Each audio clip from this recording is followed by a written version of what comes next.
ये है Amazon rain forest और ये कई मिस्ट्री से भरा है। और इसी में आज से करीब 3300 साल पहले लगभग 1270 बीसी के आसपास एक ऐसा साम्राज्य एग्जिस्ट करता था जिसका हर कोना, हर गली, हर इमारत सोने से बनी रहती थी। जहाँ जब नए राजा की स्थापना होती थी तो उसके पूरे शरीर को सोने की डस्ट से कवर कर दिया जाता था और फिर उसे नदी में भेजा जाता था ताकि वो उस गोल्ड डस्ट को धो के अपना शुद्धिकरण कर सके। ये कहानी है एक ऐसे शहर की जिसके पास इतना सोना था, इतना ज्यादा सोना था जिसकी चमक ने ना जाने कितने खोजकर्ताओं को अपनी ओर आकर्षित किया। क्या सच में ऐसा कोई शहर हुआ करता था या फिर इसके पीछे छुपी है कोई ऐसी सच्चाई जो हम कभी ना जान सके। और दोस्तों, आज हम उसी सच्चाई को बताने वाले हैं। उस शहर का नाम है एल डोराडो।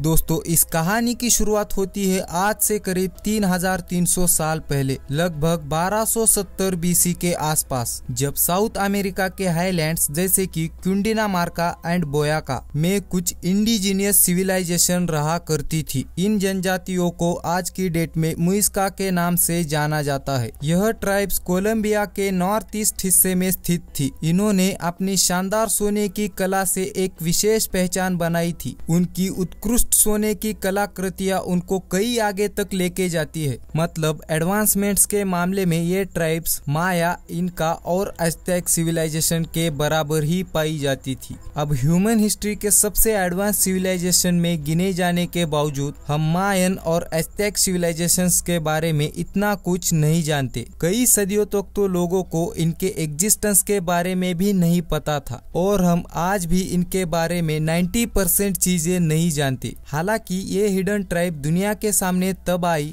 जब स्पेनिश कॉन्क्विस्टेडर्स साल 1537 में कोलंबिया के एंडीज माउंटेन्स पहुंचे, क्योंकि उनका हेतु इनका और मुइस्का एम्पायर को जीतना और स्पेनिश एम्पायर का हिस्सा बनाना था। और मुइस्का लोगों के पास गोल्ड और एमरल्ड्स जैसे कीमती धातु थे जो उनके लिए बहुत आकर्षित थे। आखिरकार उन्होंने मुइस्का एम्पायर को जीत लिया। जीतकर वो किसी लेक की तलाश में आगे बढ़ रहे थे। उन्होंने एक ऐसे लेक की कहानी सुनी थी जहां लॉस्ट सिटी ऑफ गोल्ड के लोग अपना सोना फेंका करते थे। और जब वो साल 1545 में लेक ग्वाटाविटा के पास पहली बार आए तो उन्होंने उस लेक के सारे पानी को बाल्टी से बाहर निकालना शुरू किया। एंड आफ्टर 3 मंथ्स उस जगह पर इतना सोना मिला जिसकी आज की डेट में 80 लाख से भी ज्यादा की कीमत थी। अब इसमें हैरान कर देने वाली बात ये थी कि इतना ज्यादा सोना लेक की गहराई में यूं ही पड़ा हुआ था। अगर उन लोगों ने इतना सोना यूं ही लेक में यूजलेस समझ के फेंक दिया तो असलियत में उनके पास कितना ज्यादा सोना हो सकता होगा। ये कॉमन सवाल लोगों के मन में बैठ गया और उनमें एल डोराडो के बारे में और भी जानने की उम्मीद जाग गई। और एल डोराडो की सभी कहानियां उन्हें सच लगने लगी और यही से शुरू हुई the expedition to found El Dorado. ये एक स्पेनिश शब्द जिसका मीनिंग है द गोल्ड।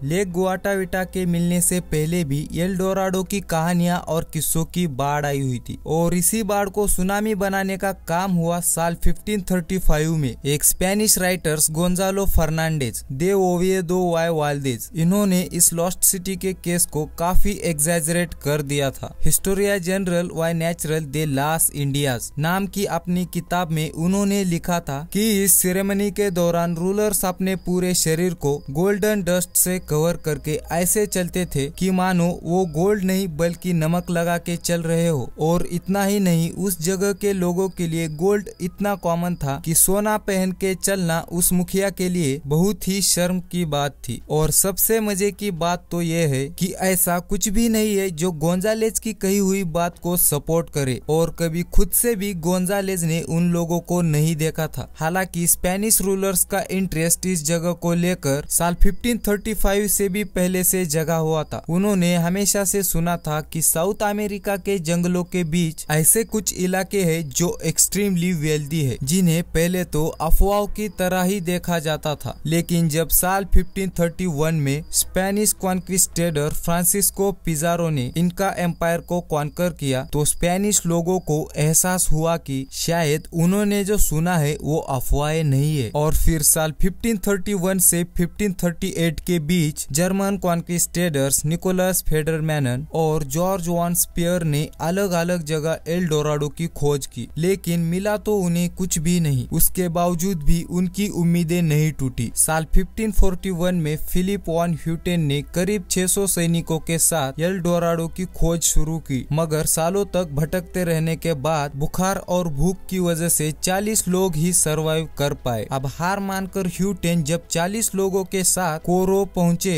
तब उनके पार्टी पर जुआन दे कार्वजल नामी एक स्पेनी ने हमला किया। कार्वजल को 1545 में वेनेजुएला के जनरल कैप्टन पद के लिए अपॉइंटेड किया गया था और उसे डर था कि फिलिप वॉन ह्यूटेन के लौटने पर उसका पद छीन जाएगा। इसलिए कार्वजल ने फिलिप वॉन ह्यूटेन और उनके साथी को कुछ समय तक बंदी बनाए रखा और फिर 1546 में उनका सर काट दिया। फरवरी 1541 में फ्रांसिस्को के छोटे भाई गोंजालो पिज़ारो ने भी एल डोराडो की खोज करीब 220 सैनिकों और 4000 नेटिव्स के साथ शुरू की। एक्सपीडिशन के दौरान उन्हें भूख, बीमारी और स्थानीय जनजातियों का सामना करना पड़ा और इसी कारण मैक्सिमम लोगों की डेथ हो गई और उसने भी अपनी खोज को खत्म कर दिया। अब साल 1595 में सर वाल्टर रैलिग ने एल डोराडो की खोज शुरू की करीब 260 सैनिकों के साथ, लेकिन इस सफर के दौरान उन्हें कोई सोने का शहर नहीं मिला और जब वो नाकामयाब होकर घर लौटे तो उनके देश में भी उन्हें गद्दारी के इल्जाम में मौत की सजा दे दी गई। इसके बाद 20वीं सदी में कोलोनल पर्सी फॉसेट अपने एल्डेस्ट सन जैक फॉसेट और कुछ साथियों के साथ एल डोराडो की खोज में निकले थे, मगर साल 1925 के आसपास वो भी साउथ अमेरिका के जंगलों में खो गए और ना तो कभी उनका पता लग पाया और ना ही उनके साथ गए लोगों का। कुछ का तो मानना है कि उन्हें नेटिव्स ने मार दिया। एल डोराडो की कहानी ऐसे कई किस्सों से भरी पड़ी है जिसमें लोगों ने उस शहर को खोजने के लिए सफर तो शुरू किया, मगर या तो वो कभी लौटकर वापस नहीं आए या फिर कभी लौटे भी तो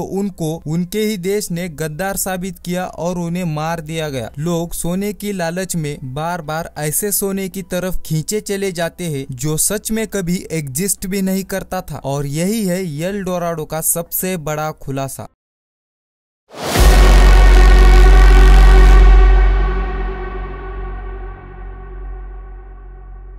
एल डोराडो न आज एग्जिस्ट करता है और ना ही कभी इतिहास में पहले किया करता था, लेकिन एल डोराडो के बारे में लिखने वाले फर्स्ट जनरेशन राइटर्स ने हमेशा से इस टॉपिक को इसी तरह से लिखा था जैसे कि वो किसी शख्स की बात कर रहे हो। दोस्तों, एल डोराडो का मतलब सोना तो होता ही है, मगर एल डोराडो का एक और मतलब होता है और वो दूसरा ट्रांसलेशन है द ग्लाइडेड वन, यानी कि एक ऐसा शख्स जिसके ऊपर सोने की परत चढ़ी हो। ये कोई सोने का शहर नहीं बल्कि सोने की परत चढ़ा हुआ एक आदमी था। एल डोराडो के बारे में लिखते हुए जो इसके ओरिजिनल राइटर्स थे उन्होंने किसी जगह का वर्णन नहीं किया था, बल्कि एक ऐसी प्रथा का वर्णन किया था कि जंगलों के बीच रहने वाले लोग अपने नए राजा को उसका पद देने के लिए उसे पूरी तरह गोल्डन डस्ट में कवर करके पानी में भेजा करते थे, जिसके बाद वो चीफ कुछ पुजारियों के साथ लेक ग्वाटाविटा में जाकर अपने सारे सोने के आभूषणों को और कुछ बेशकीमती धातुओं को इस तालाब में डाल देता था और अपने आप को शुद्ध करके अपने नए जीवन को शुरू करता था। और इसी कहानी को लेकर बहुत से राइटर्स बहुत कुछ लिख गए और इसी बीच जब लेक ग्वाटाविटा की खोज हुई और उसके अंदर ढेर सारी ज्वेलरी भी मिल गई तो पूरी दुनिया ये सोचने लगी कि उस खोए हुए शहर को लेकर हर एक बात सच है और एल डोराडो में जिस चीज पर सोने की परत चढ़े होने की बात कही गई थी, वो कोई शख्स नहीं बल्कि एक पूरा शहर है। और इसी शब्द से जुड़े मतलब का मिस इंटरप्रिटेशन होने के कारण ही बहुत बड़े लेवल में लोगों के अंदर ये मिसकंसेप्शन बैठ गया कि अमेज़न के जंगलों के बीचों बीच सोने का एक शहर आज भी एग्जिस्ट करता है। और यही कारण है कि बीती कई सदियों से लेकर आज तक लोग सोने की उम्मीद से साउथ अमेरिका के जंगलों में घूमते रहते हैं, एक ऐसे अनोखे शहर की तलाश में जो कभी एग्जिस्ट करता ही नहीं था। दोस्तों, वाकई में कभी एल डोराडो एग्जिस्ट करता था या नहीं? अपनी राय मुझे नीचे कमेंट सेक्शन में लिखकर जरूर बताना और चैनल को सब्सक्राइब करना मत भूलना।